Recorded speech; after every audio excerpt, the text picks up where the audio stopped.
Regret is ubiquitous. It is everywhere. It's one of the most common emotions that human beings have. If we treat our regrets properly, it helps us do better. And not only a little bit, and not only on a few things, but a lot of it on many things. Overwhelmingly, over time, we regret what we didn't do.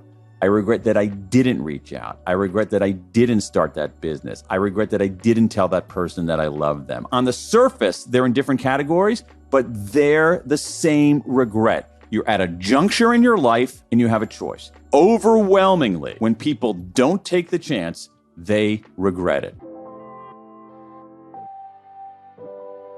Welcome back to Young and Profiting Podcast, Daniel. Hey, it's great to be here, Hala. Thanks for having me. Yes, I'm super excited for this conversation. So last time you were on the show, it was back in December of 2019. It was for episode number 50. It was called The Science of Perfect Timing. And that episode was actually one of my all-time favorite episodes on Yap. Everybody who listened to it loved it. And I have a feeling this conversation is going to be equally as good because in my opinion, you are the epitome of what a great podcast guest is. You're so knowledgeable. There's no fluff when you talk. Everything is backed up by science and research. And so you are the ideal Yap guest for that reason. And here at Yap, we love to go super deep on a specific topic. Today's focus is going to be on regret. You are the author of 7 books, and your latest book is called The Power of Regret, How Looking Backward Moves Us Forward. So let's jump right into this topic of regret. Last time you were on the show, we covered your career journey extensively. So anybody who's tuning in and interested in that can go back to episode number 50. I highly recommend that episode. And so, Daniel, I'm pretty familiar with your work, and usually you write a book because you're very curious about the topic yourself, and you start to research that topic. You call this me search. So let's start there. What was the genesis of this book, The Power of Regret, and what initially got you curious about this topic? Well, once again, I've fallen down the trap of me search because that's what this is again. So here's what happened. So in 2019, I had one of those moments in life that you get to when you get to be my age. I'm in my 50s, and I had a kid graduate from college. So that's kind of a jarring experience because you wonder, like, how did that kid grow up so fast? And how am I possibly old enough to have a kid who's graduating from college? And in the course of this college graduation, which was very long and lengthy, and my daughter's last name starts with P. There was a lot of waiting around. Inevitably your mind wanders. And as my mind was wandering, my thoughts turned to my own college experience. And I started thinking about what I regretted. There were a lot of things I regretted. I wish I had worked harder. I wish I had been kinder. I wish I had been a little gutsier, taking more risks. And so these thoughts were kind of, tiptoeing through my head when I came back. And I wanted to discuss them with other people, but I knew that nobody wanted to talk about regret because it's taboo. So against my better judgment, I very, very, very, very, very sheepishly mentioned a few of these regrets to a few people. And I discovered that everybody wanted to talk about regret, that it was a kind of topic that there was this kind of dam breaking, that people said, oh my God, you have that regret. I have that regret too. And they wanted to talk about it. And I think what's interesting from a writer's perspective is that sometimes I'll raise an idea or a concept and people are like, okay, that's nice. All right, whatever. What are we having for dinner? And that happens a lot, and that's cool. But this is one where people like literally, and I mean this literally, I mean the literal definition of literal, okay? They leaned in. That is, their bodies moved forward in wanting to discuss this. And that's a very good sign. And so that took me on this 2.5 year journey to try to make sense of this emotion, which I think that we've misunderstood profoundly, and that also gives us hints about how to lead a better life. Yeah. And I feel like I learned so much in this book. Like you said, regret is this like kind of misunderstood emotion. And to my surprise, it's very complex, and it actually springs from an internal cognitive process. And so in the book, you talk about how humans are kind of like time travelers because our brains have the ability to revisit the past and invent these alternative narratives and scenarios. And so I thought that was really fascinating. Can you explain that to us? Sure. So when we think about when we think about what regret is, I mean, it's certainly an emotion, and it's an emotion that makes us feel bad. But it's also a process that is, and we should kind of be in awe of our ability to process regret. When you think about it, exactly as you said, Hala, when you think about it cognitively, you think about what you're doing with regret. So let's go. I mean, let's use my example. So I say, if only I had taken more risks when I was in college. Okay. What I do is I go back in time to when I was in college. All right. I negate what really happened, which was kind of being a little bit of a wimp. I think about something that, and I replace that truth with a counterfactual. So let's say that I was doing something a little gutsier, like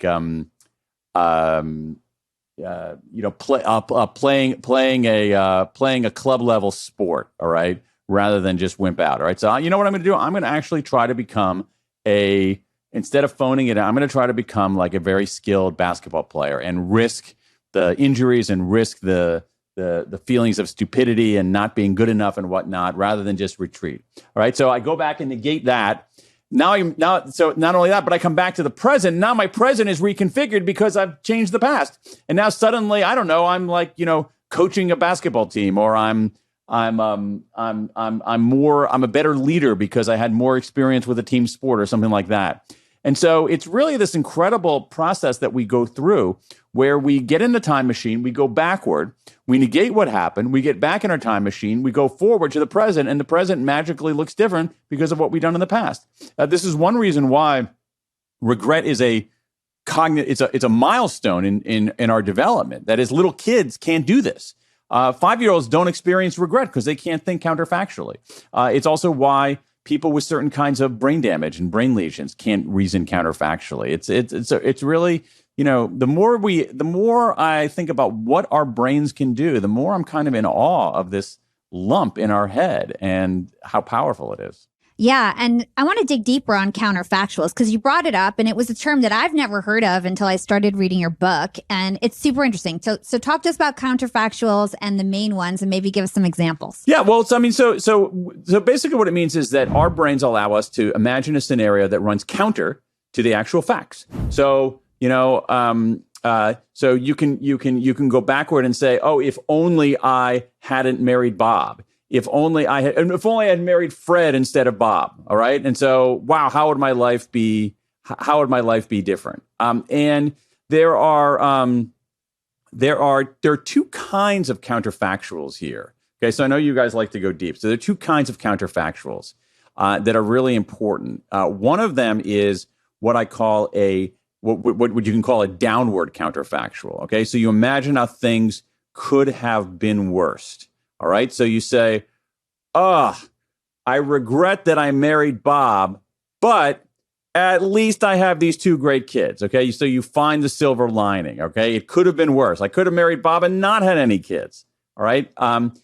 So at least make us feel better. Now, there's another kind of counterfactual, if onlys. All right. That's an upward counterfactual where you can imagine how things could have gotten better. Could have been better. So you say, oh, if only I had married Fred instead of Bob, I would be living in a nicer community. I would have a happy marriage. I would be financially secure, et cetera, et cetera. You imagine how things could have been better. Now, if onlys make us feel worse. But here's the dirty little secret. If onlys make us feel worse, but they also help us do better in the future. And they help us do better in the future because they make us feel worse. And regret is an if only feeling. Totally. You're right. Regret is the quintessential if only. It makes us feel worse. This is why it's paradoxical, Hala. This is why people don't like it. This is why people like to proclaim, I don't have any regrets. I never look backward. I'm always positive. And the reason for that is that regret is unpleasant. But what we also know from, again, if you look at 50 or 60 years of research in neuroscience, in cognitive science, in developmental psychology, which I mentioned before, in social psychology, a lot of experiments in social psychology as well. What it tells us is that regret is ubiquitous. It is everywhere. Everybody experiences regret. It's one of the most common emotions that human beings have. I can't emphasize that enough. Everybody has regrets. If you don't have any regrets, it's a warning. It's a bad sign. It means that you could be 5 years old, which I guess that's not a bad sign. Like you got to grow up. It could mean that you have brain damage or lesions on the orbital frontal cortex of your brain, or early onset Huntington's or Parkinson's. It could mean that you're a sociopath. Those are truly the only people who don't have regrets. The rest of us have regrets. It's one of the most common emotions that human beings have. And this is sort of a puzzle, right? It's like you have this thing that is widespread, but it makes us feel crappy. So you have to ask the question, well, why does it exist then? Exactly. So we obviously evolved to have regret for good reason, right? It's kind of a survival instinct, I imagine. It makes our lives better in the end. Talk to us about that. Why do we actually need regret? Well, that's the point. So we're not perfect organisms at all. We're not perfectly efficient, but there are adaptations that we've had. So you have to figure, like, why does something that make us feel bad, why is it everywhere? Okay. It must do something. It must have some benefit to us, right? And you got it exactly right. The benefit that it has is that it helps, that if we treat our regrets properly, it helps us do better. And not only a little bit, and not only on a few things, but a lot of it on many things. And here's the key. If we reckon with our regrets properly, we don't ignore them. We don't when we feel a regret, we don't put our fingers in our ears and say, blah, blah, blah, blah, blah, blah, blah. I don't hear anything. That's a bad idea. But also, and this is also important, Hala, we don't wallow in them. We don't ruminate on them. We don't stew over them. We confront them, all right? We use them as signal, as information, as evidence, as data. When we do that, again, we have the research showing that it can help us become better negotiators. So there's a lot of experiments where you put somebody in a negotiating session, then they do their negotiation, they come out, the experimenters say, okay, I want you to think about what do you regret doing or not doing in that negotiation. So they encourage people to invite this negative feeling, right? What happens next? They do better in the next negotiation. It helps us become better problem solvers. It helps us avoid cognitive biases like confirmation bias and escalation of commitment to a failing course of action. There's some interesting research among executives showing that executives who actually sort of embrace and acknowledge their regrets are better strategists than those who simply try to skate past them. It helps us find greater meaning in life. And so what we have here, again, just to distill this, make it a little bit simpler, is this. Regret makes us human, and regret makes us better. Everybody has regrets, and the reason everybody has regrets is that if we treat them properly, they're incredibly useful. Yeah. And when I was studying you, I heard that one of the main reasons why you went on this journey is because you heard this like no regrets kind of philosophy and culture that was going on, how everybody just wanted to be positive. You know, you're supposed to just accept your journey for what it is and never look back about the mistakes you made and just everything happens for a reason type mentality. So let's talk about that before we go even deeper on regrets and how to evaluate them right or wrong ways to do that. But let's talk about that first. What's wrong with the no regrets worldview? Okay. There's a lot wrong with it. But I'm going to try to be kinder and gentler in how I bash it. The problem is that it is a woefully misguided philosophy for a life well lived. And the reason for that is this. I'll give you an example of it. All right. So I have the people who I wrote about, from the book, who get these tattoos that say no regrets. So they believe in this philosophy that you should always be positive, never be negative, always look forward, never look back. They believe in this credo, this philosophy, so ferociously, they have the message enshrined on their bodies. That's a commitment, man, all right? Like you got to believe in something to have it tattooed on your body, right? But here's the thing. If you say no regrets, you say I never look backward, you might as well get a tattoo that says no growth. No learning, no progress. Nobody's getting tattoos like that. And so it's really, really misguided. The key here is what we do with our regrets. And this is, I think, a bigger problem that we have, Hala, which is this. And I think it's an American problem more than others. We Americans have a problem with negative emotions. We don't know what to do with them. Here's the thing. Just go back, again. Positive emotions are great. I want to have a lot of positive emotions. I want you to have a lot of positive emotions. I want all the Yap listeners to have lots of positive emotions. Okay, positive emotions are great. Gratitude and joy and elation, and they're great, okay? They're part of what makes life worth living. But here's the thing. I don't want, people shouldn't have only positive emotions. That's not healthy. All right? It goes back to what you were saying before. We have adapted to the world. Negative emotions are adaptations. So if you think about this, I'll give you an example. All right, let's take fear. Fear is a negative emotion.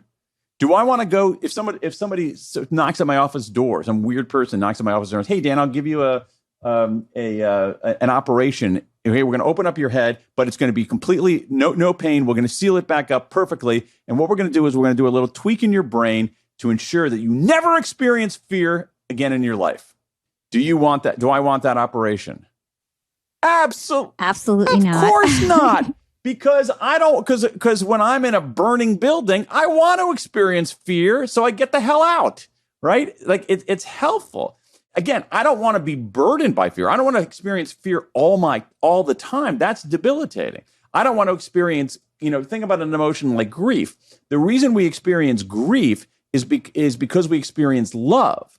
Okay, so I don't want to banish grief. I don't want to banish negative emotions. I want to actually reckon with them. And the thing is that I like what you said at the top of the show, Hala, is that there's evidence here, okay? This is not some kind of philosophy of mine. We have 50 or 60 years of evidence telling us that when you line up the emotions, all right? When you line up our negative emotions, we're going to do a little police lineup. Fear, guilt, shame, all that regret ends up being the most common and the most useful if we treat it right. And again, we haven't been treating it right because what's happened is we're totally over-indexed on positivity. We think we have to be positive all the time. And when we're not, especially younger people, when they feel negative, they feel regret, they feel bad, they say, wait a second, I'm feeling regret, I'm feeling bad.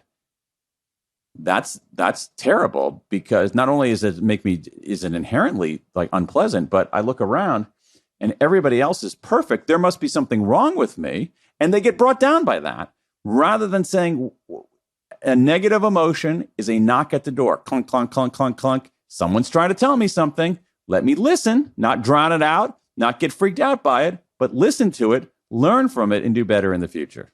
Yeah. And like you said, regret is so common and it's universal and it's normal, right? It's a normal feeling to have. It's just about how you manage it, how you process it, and what you do with that information. Amen. So in this book, you did a lot of research yourself, but there was also years of research prior to that about regrets and the common regrets that people have. So can you talk to us about the research that was available before you started, and then maybe why you ended up doing more research and what you found? Yeah. So I was also curious about what people regretted. I was really curious about that. And the reason I was curious is that when you looked at the existing evidence, most of it in social psychology, initially researchers said, this is an American sample, that Americans, they have education regrets. Education is the biggest regret that Americans have. Scientists believe that for 20 years. And then somebody finally realized, like, wait a second, all these studies showing that education is the biggest regret were done on college campuses with college students. And so, if you had done all this research in hospitals, maybe health would be the greatest regret. If you had done it in banks, maybe, whatever. So it's like, maybe there's not something there. And so actually not that long ago, 16, 17 years ago, researchers started doing more systematic looks at what people regretted. And they found that people regret a lot of stuff. It was all over the place. They have career regrets. They have romance regrets. They have finance regrets. They have health regrets. They have family regrets. It's all over the place. So that's the lay of the land. So I said, I'm going to try to crack the code here. And so I did something called the American Regret Project, which is the largest public opinion survey of American attitudes about regret ever conducted. We did a brilliant, gorgeous survey of over nearly 4,500 Americans, modeling the the sample, sort of or configuring the sample so that it reflected the glorious diversity of the United States of America. And so I asked these people, tell me one of your big regrets. And then I had them put it into those categories: career, finance, romance, whatever. Because I said, I'm going to figure this out. And I found, after careful deliberation and data analysis, that people regret a lot of stuff. It was all over the place. All right. So now that's the bad news. The good news is that I also did another piece of my own research, something called the World Regret Survey, where I simply set up a website, worldregretsurvey.com, where I gathered regrets from around the globe. And we now have a database of over 21,000 regrets from people in 109 countries. It's incredible. And once I looked at those, okay, just basically just people offering their regrets, but by the thousands all over the world. And I didn't ask them to categorize it. I just wanted to know their age, their gender identity, and their location. When I started reading through those regrets, I didn't read through all 21,000, but I did read through the first 15,000 of them. What I discovered is that there's something else going on. That trying to understand what people regret by those categories that I initially had thought is not the way to look at it, that there's something bigger and more interesting going on beneath the surface. Yeah. So let's talk about that. You say that you discovered regret has both a surface structure and a deep structure, right? So one is really easy to see, easy to describe, and the other one is not so easy. So talk to us about perfect. that. That's exactly, you got it exactly right. So on the let me be less abstract. Let me be concrete here. Okay, here we go. So we're looking at these regrets that are coming in from all over the world. I'm reading them one by one, trying to make sense of them. It's fascinating to hear people all over the world disclose a big regret. So let me give you an example. So I have, again, the volume here is helpful. So I have lots of regrets of people who say, I mean, here's a weird one. It's like from American college graduates. I am stunned by the number of regrets that American college graduates have about not studying abroad when they were in college. I couldn't believe it. Like even if you not Google, but if you go into the database and search a phrase like study abroad, you get like hundreds of hits. It's crazy. So that's an education regret. Okay. People say, I wish I had studied abroad. I was a little bit too scared to go away. And, I thought I would miss people and and now I wish I had taken that, now I wish I had studied abroad. I've heard that so many times too, which is just so random that I've heard that. But you know what? It's a big times. Deal, man. I have to say, I was blown away by that. I actually think that there is and this is, for the entrepreneurial Yap listeners out there, I think there's a business, a travel agency serving basically 30-somethings and 40-somethings, 20-somethings, 30-somethings, 40-somethings who wish they had studied abroad and didn't, and now have a little money in their pocket. I really think there's a viable business in there. But that's an education regret. Okay, so then I have a lot of regrets. Okay, let's go back to entrepreneurship. I got lots of regrets, again, all over the world, where they basically say this. I really regret staying in this lackluster job. I always wanted to start a business, but I never had the gumption to do it. Okay, that's a career regret. Then I have, and this is again, volume, hundreds, and I'm not kidding around, hundreds. They basically go like this. X years ago, there was a man/woman who I really liked. I wanted to ask him or her out on a date, but I was too chicken to do that. And now I've regretted it 10 years later, 20 years later, 30 years later. Okay, that's a romance regret. So we got an education regret. We've got a career regret. We've got a romance regret. But here's the point I'm making in this little diatribe here. Those are all the same regret. Those regrets on the surface, they're in different categories, but they're the same regret. You're at a juncture in your life and you have a choice. You can play it safe or you can take the chance. And overwhelmingly, when people don't take the chance, they regret it. And that's what I call a boldness regret. So on the surface, it's career is different from romance, is different from education. But one layer down, it's the same regret. If only I'd taken the chance. And what I found is that is one of boldest regrets are one of 4 of these deep structure core regrets that people all over the world seem to have. Yeah. And I feel like it makes sense to go through Sure. all four of them. And then I have some other rock and roll. questions about them. Okay, so we got the bonus So- regrets. One category are what I call foundation regrets. Foundation regrets are if only, because remember, regrets, as you said earlier, regrets are if onlys, all right? So foundation regret is if only I'd done the work. If only I'd done the work. So these are regrets that people have. Okay, a lot of regrets about I spent too much and saved too little. And now I don't have enough money, and now I'm broke. Surprising number of regrets about people who didn't work hard enough in school. Oh, if only I'd listened to my parents and worked harder in school, I'd have a little bit more of a stable footing in the job market. A lot of regrets about health in this way too. If only I had eaten better, if only I had exercised, I wouldn't be out of shape and unhealthy today. So it's small decisions early in life that accumulate to really nasty consequences later in life. Again, these small decisions, like no single one is cataclysmic. It's like, oh, I ate a whole bag of Cheetos once. All right, that's like people don't regret that. They regret eating unhealthily for a year, 2 years, 5 years, 10 years, and it adds up and it's hard to undo. So foundation regrets, if only I'd done the work. Third category, we got boldness too. We got moral regrets. Moral regrets are if only I'd done the right thing. Again, you're at a juncture. You can do the right thing. You can do the wrong thing. When we do the wrong thing, most of us regret it. Because I think most of us are good and want to be good. And when we're not good, we feel crappy about it. And so these are regrets that people have about, oh my gosh, the two big ones here, marital infidelity. Woo! I had a lot of people like basically confessing on this World Regret Survey. It was like an online confessional. And then also a shocking to me, number of people who regretted bullying other people when they were younger. So bullying and marital infidelity, if only I'd done the right thing. Finally, fourth category, connection regrets. Connection regrets are about relationships. And not only romantic relationships, and really not even mostly romantic relationships, just the full suite of relationships in our lives. And what happens is that you have a relationship that was intact or should have been intact with a parent, with a sibling, with a relative, with friends, with colleagues. It was intact and it comes apart, or should have been intact, was intact, and it comes apart. And I think what's interesting is that if you read story after story, the way a lot of these relationships come apart is not dramatic at all. There's no big fight. There's no screaming or yelling. It's just like this drift that takes place over time. And here's what happens. Somebody wants to reach out.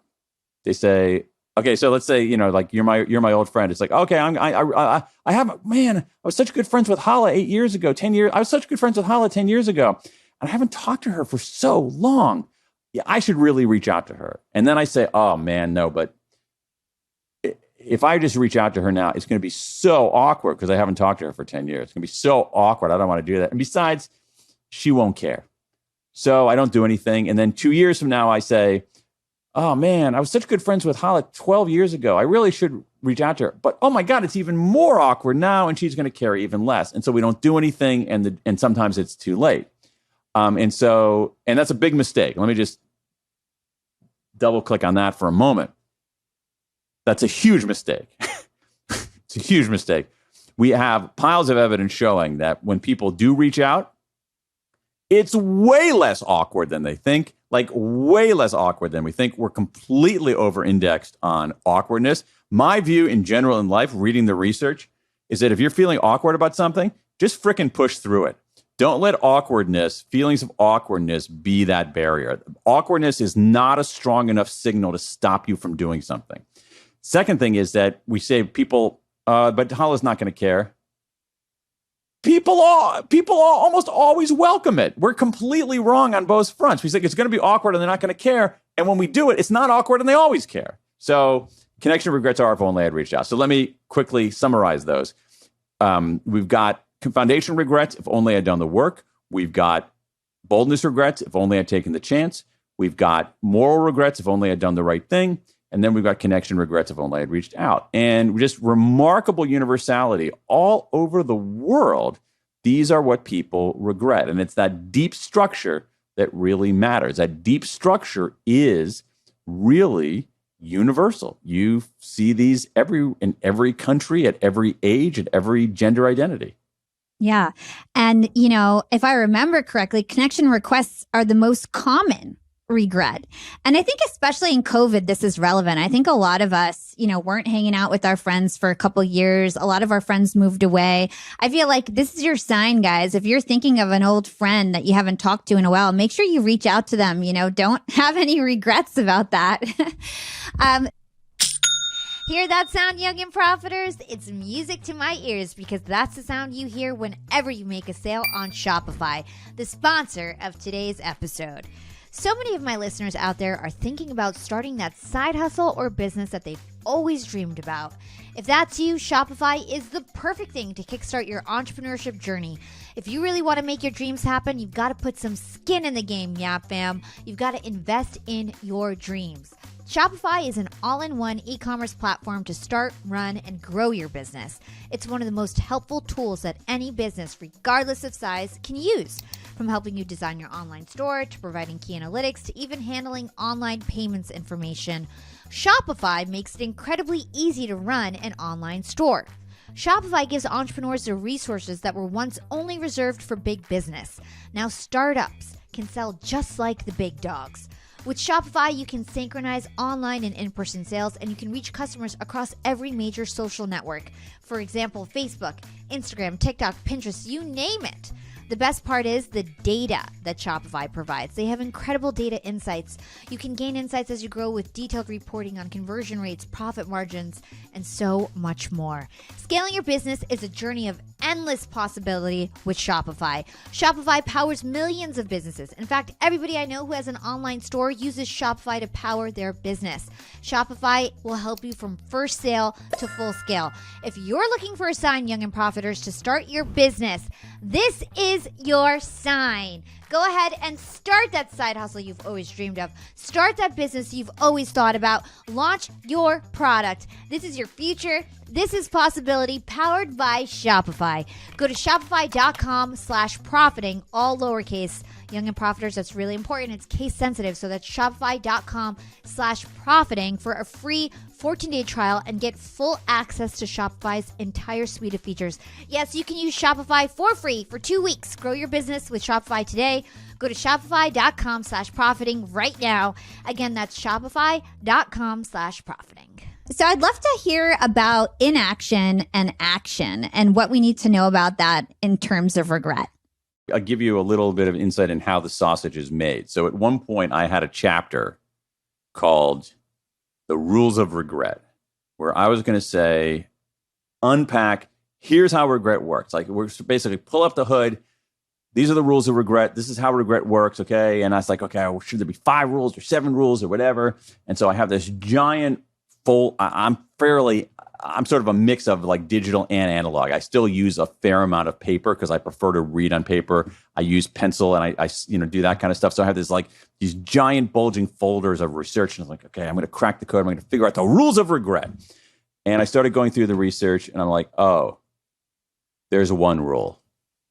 And the rule is, there's a big difference between regrets of action and regrets of inaction. Everything comes back to that difference. And the architecture of regret, the difference between regrets of action, I regret what I did, and regrets of inaction, I regret what I didn't do, is huge. All right. And here there is a distinct difference in age. Okay. In my American Regret Project, which is the giant public opinion poll, I put together such a large sample in order to try to find demographic differences in what people regretted. So thinking that whites would have different regrets from people of color, people with lots of formal education would have different regrets from people with less education, men would have different regrets from women, blah, blah, blah. There were very few demographic differences. I was kind of shocked by that. But the one had to do with age, and it's this. When people in their 20s tended to have equal numbers of regrets of action and inaction.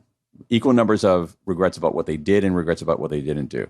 But by the time you hit basically your late 20s, and certainly into your 30s and 40s and 50s and beyond, it's not even close. By the time you get literally to your late 20s, the inaction regrets take over. When you get to my age, okay, and I'm basically like double the age of somebody in their mid to late 20s. When you get to my age, it's like 3-1.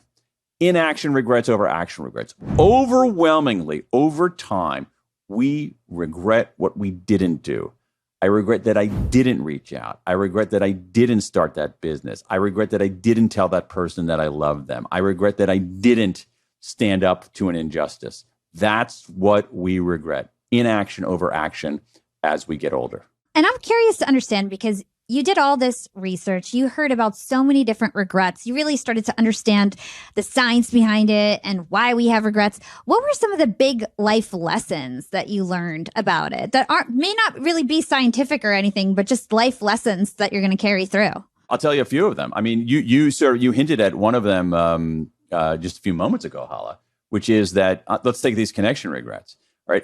This is my philosophy now. Okay, so let's say you're at a juncture and you're wondering, should I reach out to this person or should I not reach out to this person? If you have arrived at that juncture, that you have the answer to the question. Reach out. When in doubt, reach out. If you arrive at that juncture and you're wondering, the question is answered. Always reach out. I'm dead serious about that. There is. I've heard too many stories where it didn't happen and then something horrible arises and it ends up not being possible. Somebody dies. I have so many stories like that. Always reach out. I'll give you another one. And let's go back to inaction and action. I think that there's a lot to be said for, in general, having a slight bias for action. That is for, so for just like for trying stuff. And again, it goes to the awkwardness. I think that awkwardness is a weak excuse. All right. I think fear is a stronger excuse. I think feelings of awkwardness, do what you can to push past those. Sort of a bias for action. I'm a happily married guy of 27 years, but I'll give everybody who's listening, all the Yap listeners, some romantic advice, okay? Ask the person out. All right? If I'm dead serious. If you're wondering whether he, she, or they, you should ask him, her, or them out, do it. Do it. The worst thing that can happen is that the person says no. And you know what happens when the person says no? You're fine. Life goes on. You're exactly where you were before you were asked. But here's the thing. Now you know. And you've taken your shot. So I think, if there's one takeaway here is that ask the person out. Just a slight bias for action. Don't take awkwardness as a meaningful signal. Always reach out. The other thing is, I'll give you one more life lesson here too, is that I think there's something to be said for, when you're making a decision to consult your future self. So if you're stuck, another thing to do would be, call the you, see if you can sort of send a text or make a phone call to the you of 10 years from now. So think about, let's say that you're 28 years old. All right. What does 38-year-old you want you to do? And 38-year-old wants you to put a little bit more money in your 401k and spend a little less money at Applebee's. All right. That's what that's what 38-year-old you wants you to do. All right. If you're at a juncture and you're saying, God, should I do this unethical thing or should I not? I guarantee you, unless you're 98% of us, 38-year-old you wants you to do the right thing. So that's another, if you're stuck, think about what the you of 10 years from now wants you to do. And the you of 10 years from now is really looking out for your best interest. And here's the thing. Well, the other thing is also, we can make a pretty safe prediction about what the you of 10 years from now will care about. And it's not most things. The me of 10 years from now isn't going to care what I have for dinner tonight. It isn't going to care what t-shirt I wore today. But it is going to care, did I do the work and build a stable foundation for myself, for my family, for my team? It is going to care of, did I use my, opportunity, this vanishingly short amount of time that I'm alive, to learn and grow and do something and contribute? It's going to care if 10 years from now, if I do the wrong thing, I have to confront the me of 2032 who's going to be wagging his finger at me saying, shame on you. Why'd you do the wrong thing? And it's going to care if I don't reach out and build relationships of love and connection and affinity and belonging.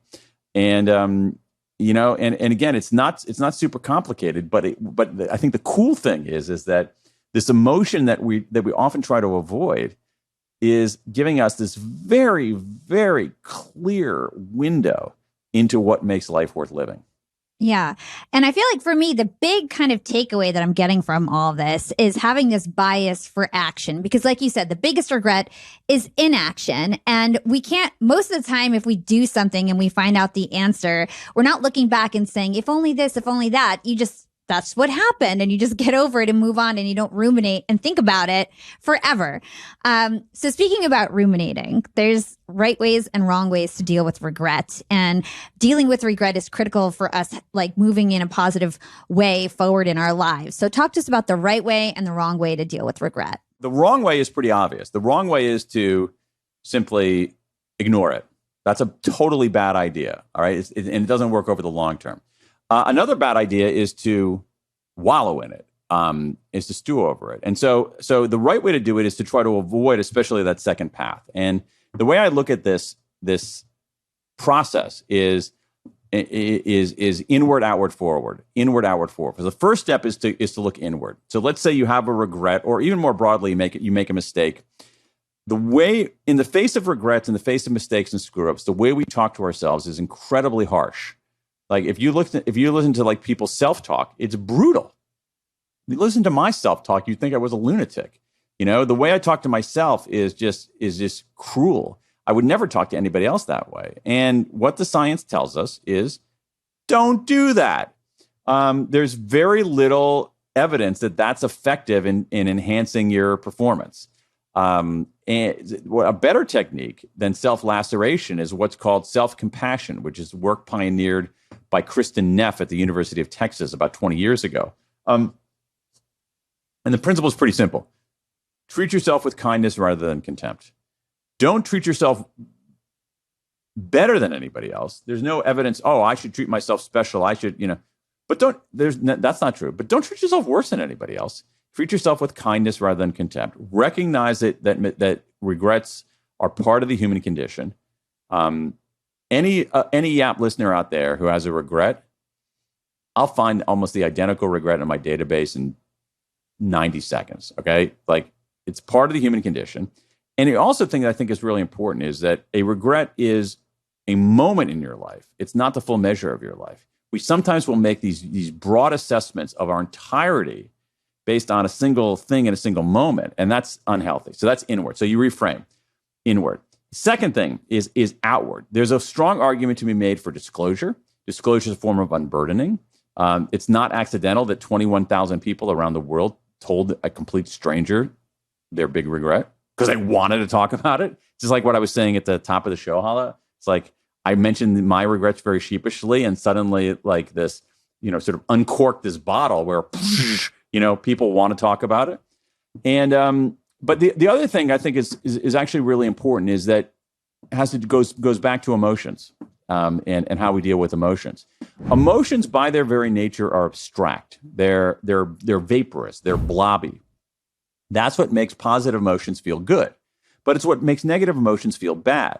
And so when we talk about our negative emotions, we don't have to even tell anybody else. When you write about them privately, we take this abstraction and make it concrete, that we turn it from this blobby thing into concrete words, which are less menacing.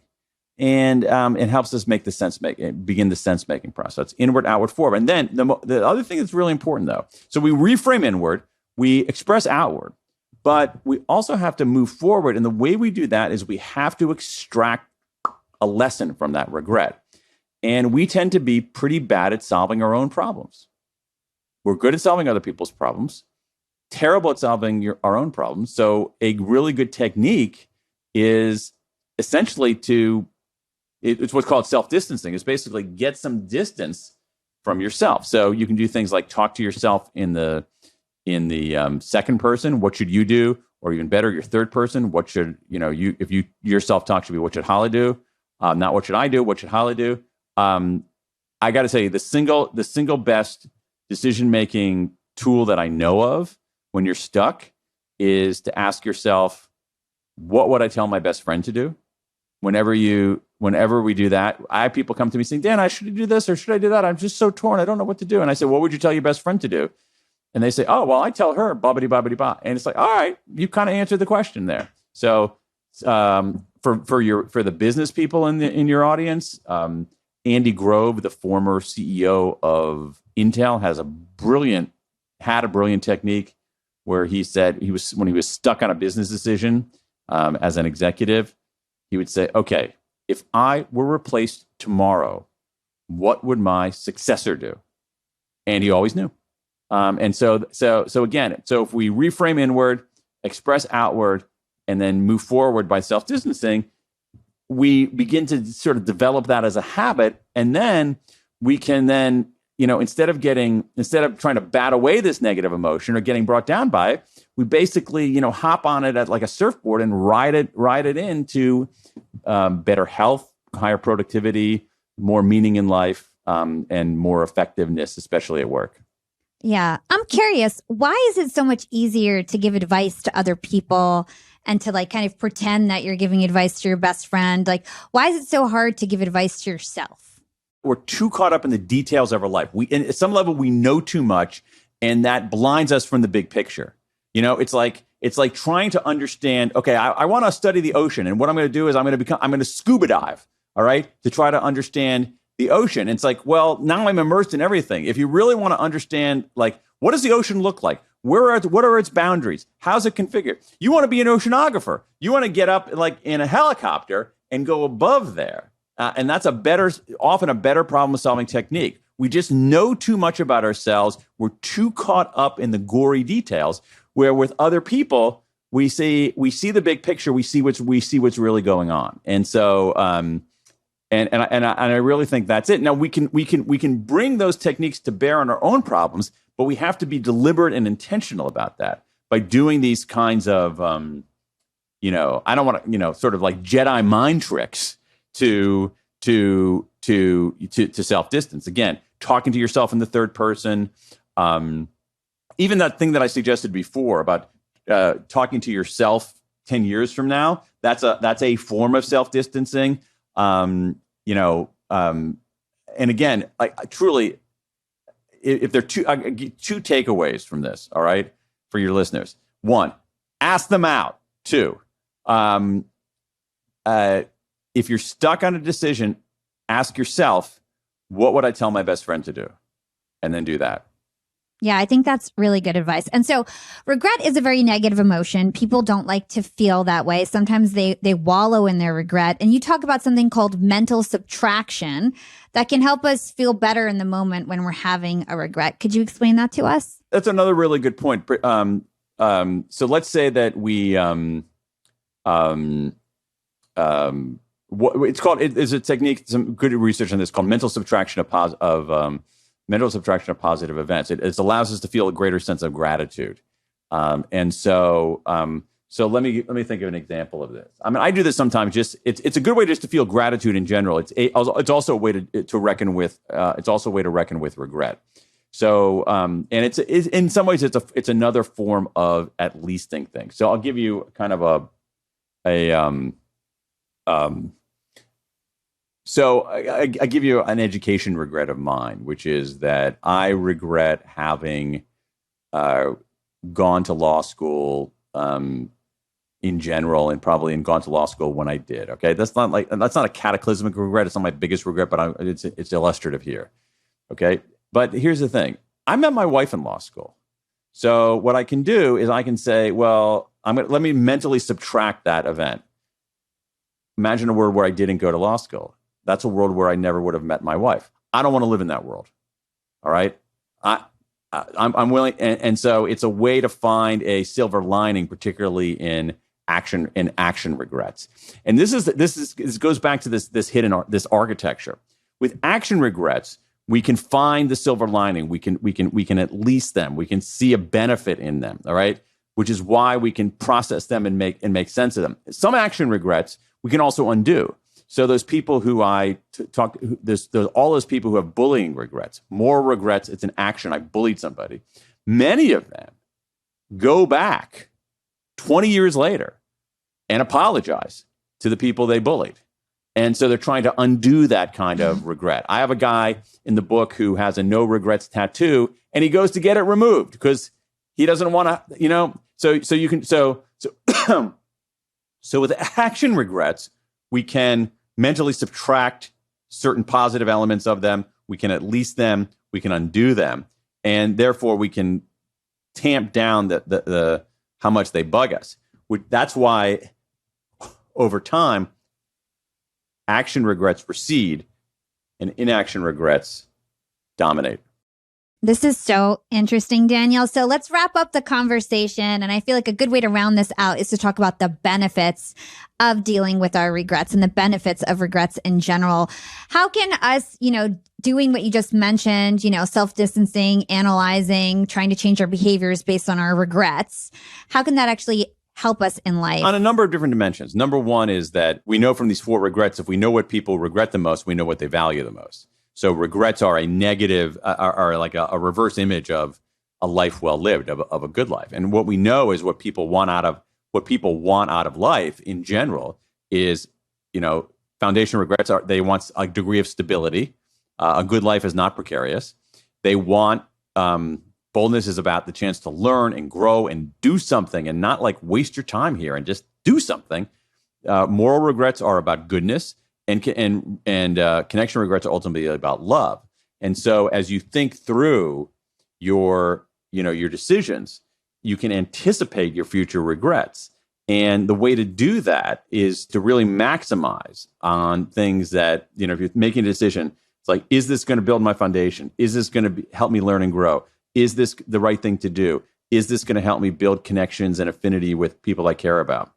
Those kinds of things you should really maximize on. But the other stuff, good enough is good enough. I know we're not supposed to say good enough is good enough, but good enough is good enough for a heck of a lot of things. So again, let's go back to future you. Future you is not going to care this year whether you bought a blue car or a gray car. Future me, as I said earlier, is not going to care whether I wore that blue shirt today or I wore a yellow shirt today. There's so many decisions that we make that we don't even remember, we don't even care about. But there's some that stick with us, and we have a sense of the things that matter most.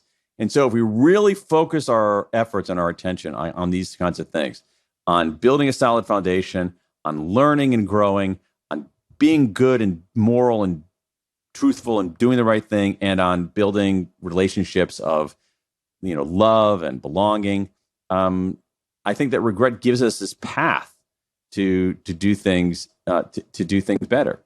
I give you one other tip here that I think is useful because, again, less abstract and more practical. One of the most useful things to do is to do what I did a couple of years ago, which is that push past the awkwardness. And if you have a team that you work with or a group of friends, tell people about one regret that you have. Tell them what you learned from it. And tell them what you're going to do about it. And I can almost guarantee that you will have one of the richest, most interesting conversations you've had this year, because I was wrong. I thought nobody wanted to talk about regret. And I discovered, as I said at the very beginning of our conversation, that everybody wants to talk about regret because, as you said, it's normal, it's universal, it's part of the human being. Yeah. And Young and Profiters, I loved his book, The Power of Regret. So make sure you guys go get that. There's lots of exercises that you can do to understand what your regrets are, how to deal with them. So I highly recommend that. I'll put that in the show notes. Daniel, I always ask the same 2 questions at the end of the show for all of our guests. Then we do something fun at the end of the year. So the first one is, what is one actionable thing that our Young and Profiters can do today to become more profiting tomorrow? Listen more and talk less. I feel like so much of the work that we do obviously involves groups and other people. And most of us are not very good listeners. We don't actually work hard at listening. No one has ever taught us how to listen. When we're in elementary school, they teach us how to read and they teach us how to write. but no one ever teaches how to listen. They think because we have ears, we know how to listen. And most of us are not very good listeners. And so one way to listen better is and I say this after an hour yapping, is to talk less and listen more. I love that. And what is your secret to profiting in life? And profiting does not need to be related to finances. It's going to sound strange, but I think it's to be generous, to help other people, to use a Boy Scout thing, to leave the campsite better than you found it. I really think that is the way to live a good life, and believe it or and it allows you to profit in all senses of the word. It allows you to profit in all senses of the word. I think it actually redounds to your professional benefit. I think it has a professional benefit over time. Certainly not in the short term. Over time, it has a professional benefit. But more than anything else, it allows you to look at your life on a day, on a week, and say, I did something. I contributed. I made the world a little bit better. I love that. And where can our listeners go learn more about you and everything that you do? You can go to my website, which is danielpink.com, DANIELPINK.com. I've got a free newsletter. I've got free resources. I got all kinds of groovy stuff. Amazing. We're going to link all of that in the show notes. Dan, thank you again for coming on Young and Profiting Podcast. Always a pleasure.